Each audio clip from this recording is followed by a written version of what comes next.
Welcome back to God's Blueprint.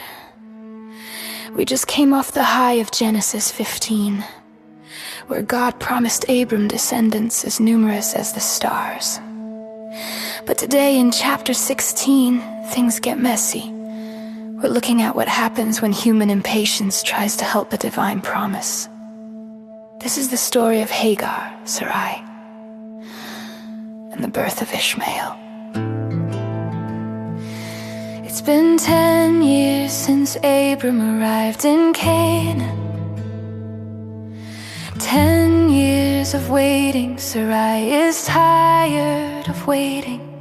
So she comes up with a plan that was actually quite common in the ancient world, even if it feels jarring to us today.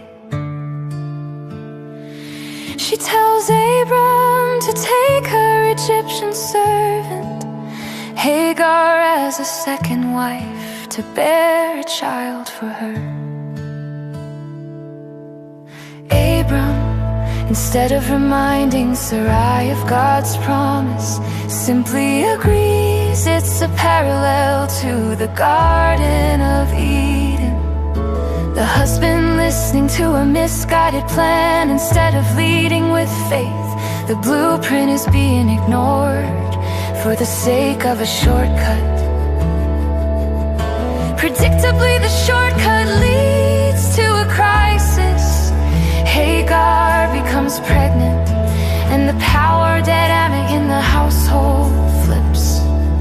Contempt and resentment boil over. Sarai mistreats Hagar so harshly that Hagar, pregnant and alone, flees into the desert. But here is where the story takes a beautiful, unexpected turn. Hagar is a runaway servant with no status, yet the angel of the Lord finds her by a spring in the desert. This is the first time in the Bible we see the angel of the Lord appear. He tells her to return, but he also gives her a massive promise. Her descendants will be too numerous to count.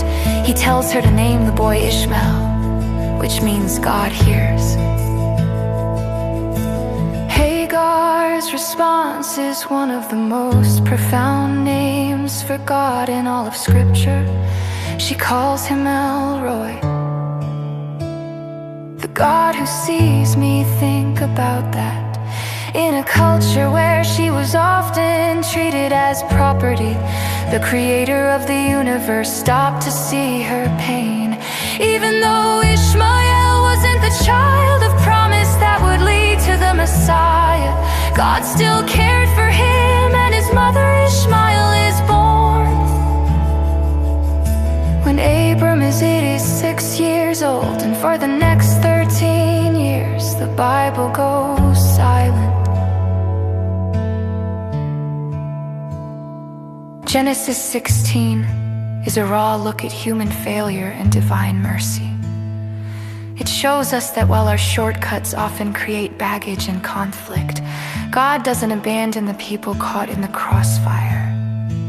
He is still the God who hears and the God who sees. Thank you for joining us for this study on God's blueprint.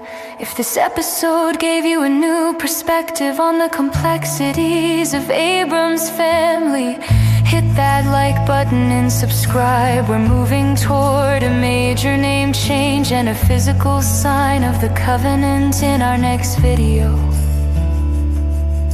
We'll see you in the next chapter as the story of faith continues to unfold.